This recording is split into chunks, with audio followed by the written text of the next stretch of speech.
Hello everyone, the character I'm bringing to life today is Elias. So, Elias is a mysterious guy, kind of a lone wolf. He's a strong, resourceful, and he has a really intense vibe about him. He always there when at least you expect him, like a guardian angel, but with a lot of secret and hidden past. He's a man with action and not really one for big speech. But when he does speak, you listen. He's got a deep sense of justice, even if it means that doing things outside of the rules. Think of him as the ultimate protector, but also someone that carrying a heavy burden in his chest.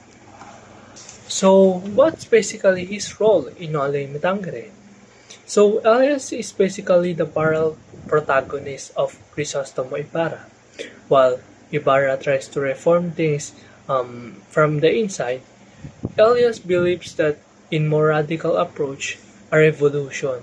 He's Ibarra's protector, saving him countless of times, and he represents the depressed Filipinos who are fed up with the system. He's he's the voice of the common people and the one who truly understands their suffering and desire for freedom, even it means fighting for it. He's a symbol of Filipino nationalism and resistance.